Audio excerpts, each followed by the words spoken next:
Good morning, everybody. Mr. Tinnel here, and today is Tuesday, April 4th. I apologize, Tuesday, April 7th. Hope you're having a good day. Today we're going to be talking about the history of voting rights throughout the United States as history, and talking about some of the things we've discussed previously, and having you do a fun activity, and then do a quick little reflection for me at the end. So starting out with good things, my good thing is yesterday I did a bunch of work in the yard spreading grass seed. So later in the afternoon, I got out in the yard and dug up some parts of the yard that the grass had died. So I got the ground all worked up and then added some additional dirt on top of that, and then spread grass seed all over it. So hopefully I can get that to grow and fill in some spots that the dogs have killed. So hopefully they'll stay out of it long enough that it can grow. Hopefully you guys have some good things. Hopefully you've been sharing some good moments with your families, or being able to stay in contact with your friends. Some of you have still been posting good things in the comments on Google. I appreciate that. So let's jump into today's lesson. Actually, before we jump into today's lesson, the assignment that was due last week, vast majority of you turned it in. That is awesome. I haven't gone through and checked them yet. I know that you guys have turned them in, but I haven't seen the work that you've done. So I will give you some feedback on that later this week. But thank you for doing that. This week is going to be a little different, though. This is not going to be, the lessons that I'm assigning are not going to be you have a full week to do them. These you'll need to stay on top of because they build on each other. So today's lesson, you will need to have finished today or tomorrow, so that when Thursday comes, you'll be ready for the lesson that we're going to do on Thursday. So don't push this off to the last minute. Some of you procrastinated on the last assignment, and then, that's fine. I told you you could do that. This one, you're going to need to stay on top of, though. So today or tomorrow, you need to view this video, the presentation, and the questions that go along with it. So let's jump over to the presentation and we'll start going through that. So again, we're talking about voting rights and the history of voting rights in the United States. Looking at our goals. So we have two goals. You're going to watch this video lesson that you're currently watching, and you're going to go through the presentation. The presentation that you see here that I'm clicking through, you should click through that individually because there are some links embedded in it that you'll need to go to, and the Google form that you'll need to complete at the end is in the presentation. You won't be able to click it in this video. You'll have to look through it in the presentation yourself. So at the end of the presentation, the second goal is you need to complete the literacy test and the reflection question Google form. And we'll talk about what that is when we get to the end of the presentation. So starting out, we want to look at the expansion of suffrage in the history of the United States. So refreshing your memory on what suffrage is, think back to your linking words. What was your reminding word for suffrage? Was it suffer? Was your story something along the lines of, women suffered in order to have the right to vote? Because suffrage is the right to vote. So we see four big moments in American history where the right to vote expands. 1789. This is the beginning of voting in the United States with the Constitution and individual state constitutions. Basically, a small percentage of the United States was able to vote in elections. Those people that were able to vote in elections were white land-owning males. So obviously there are a whole lot more people in the United States than just that.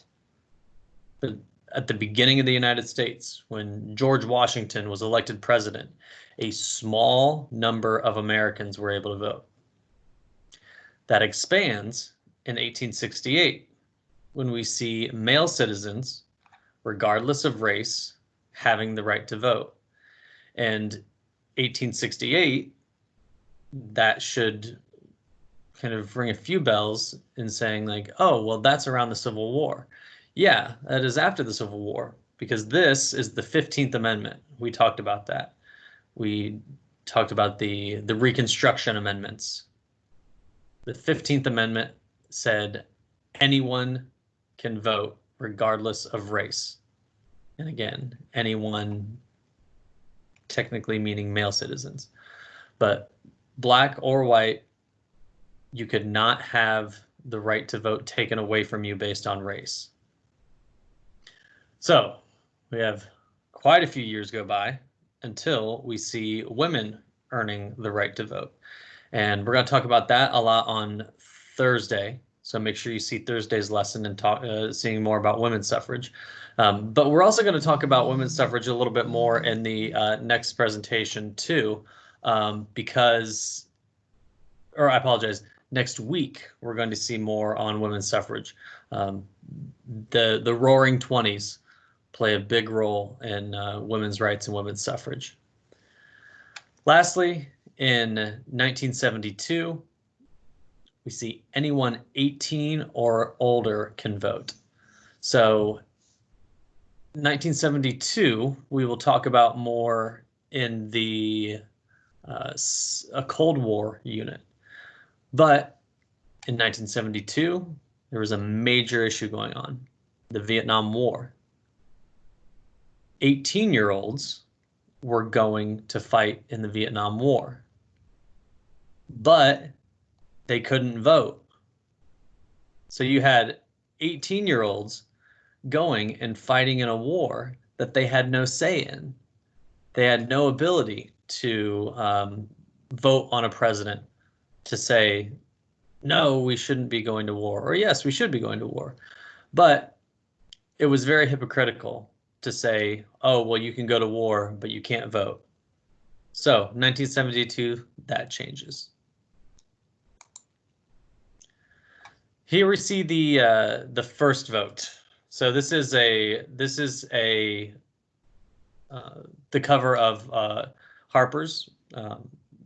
It's a magazine that still exists today, but this is not a political cartoon. This is more of just kind of a illustrated documentation of the 15th Amendment.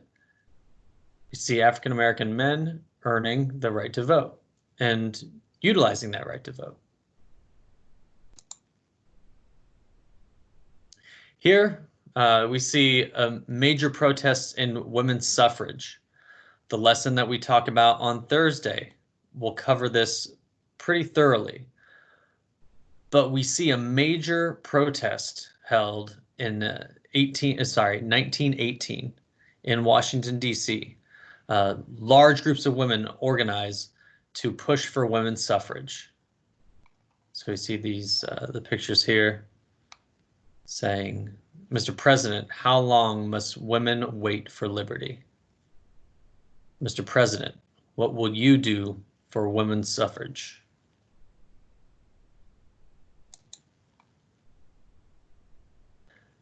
Again, moving to the voting age going to 18, we see a demonstration for the reduction in voting age. 1969, we see a lot of young people out in the streets protesting, peacefully protesting, using their First Amendment rights to march in the streets to demand that 18-year-olds have the right to vote. If an 18-year-old can go to war, they should be able to vote also.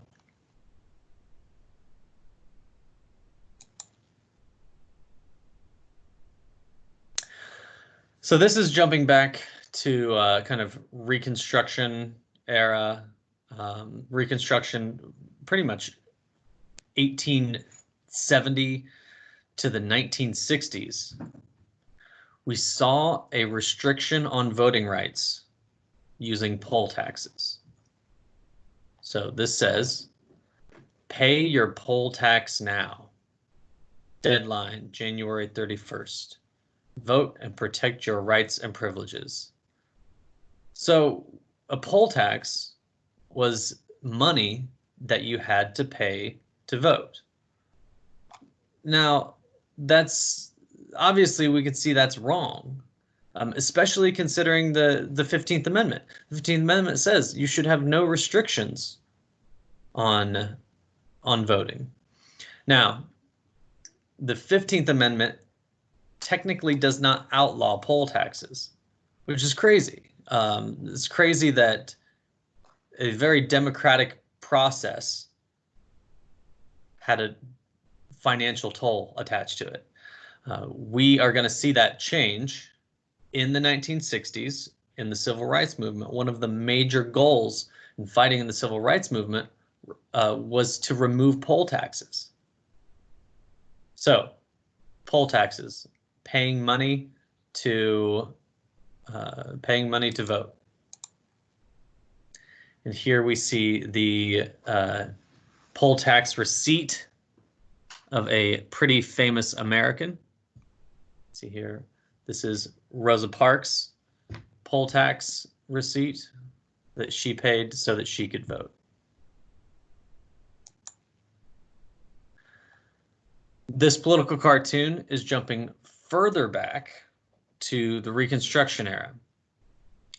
This is talking about literacy tests. So this is the kind of symbolic solid South, symbolizing the kind of Jim Crow South. We've looked at this in class before, but you see education qualification. The black man ought to be educated before he can vote with us whites. Obviously, talking about the hypocrisy of some people requiring literacy tests while they themselves are not fully literate. Again, literacy was a thing to prevent people from voting. And you'll see why that is in a second, because you may say, oh, well, shouldn't you have to be able to read to vote? Yeah, that is helpful, but the literacy tests that were given were not literacy tests. They were tests to prevent African Americans from being able to vote. So we're going to spend a little time on compulsory voting, and this is the portion that is going to require reflection from you.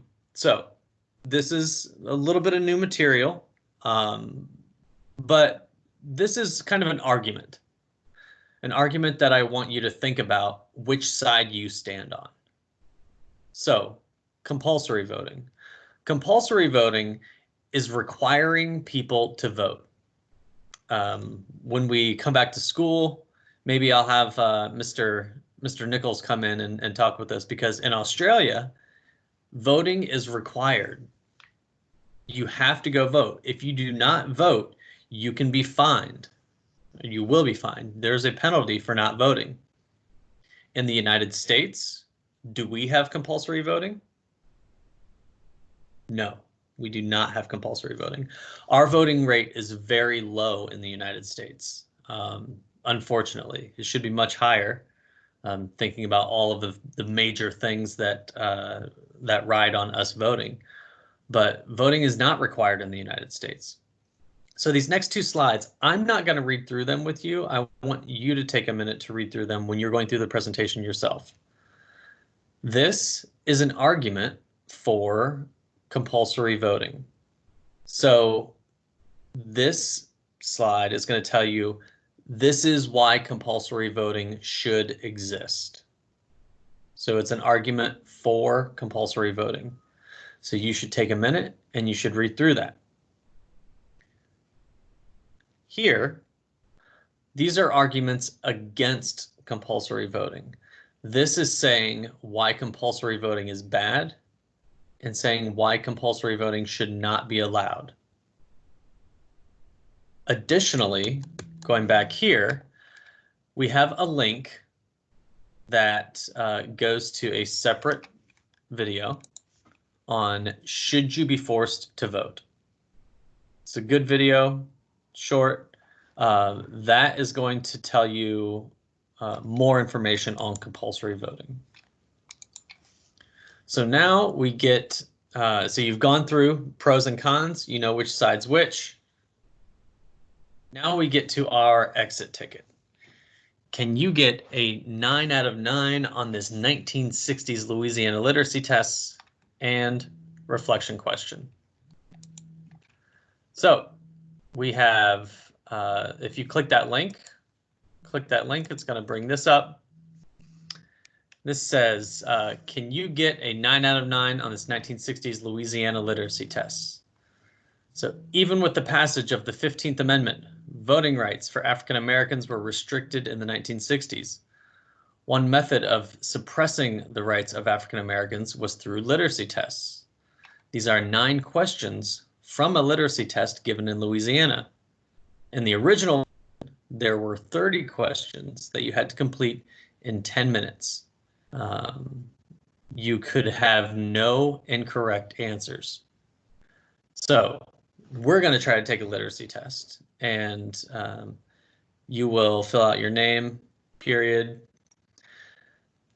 I'm going to have you do a little honesty with this and put a timer on it. So we have a timer. You're going to try to finish these 9 questions in 3 minutes. So when you're ready, there's a YouTube video embedded here. You're going to click play, and it's going to start a timer. When the timer starts, start scrolling through the questions. And I don't want to scroll through the questions yet because I'd like you to be honest about it and try to work through this. And the purpose of this that you'll see is literacy tests were not about whether or not you could read or write. They were arbitrary, created questions that were meant to trip you up so that your right to vote could be taken away. They were not to see if you were literate or not. It was just a trick to prevent people from being able to vote. So after you finish that, there is a reflection question on the next page that goes back to compulsory voting. Basically, short answer, do you believe in compulsory voting or not? Should voting be required or not? That's the second part of that. And that's just a completion grade. If you miss all the questions on the literacy test, you're not going to get points off. It's just for completion. I want to see that you went through. I want to see that you read. And I want to see that you got something from this. So that's all I have for the day. If you have questions, as always, see me, let me know. I hope you guys are doing well, and I will talk with you all on Thursday. Thanks. Have a great day. Goodbye.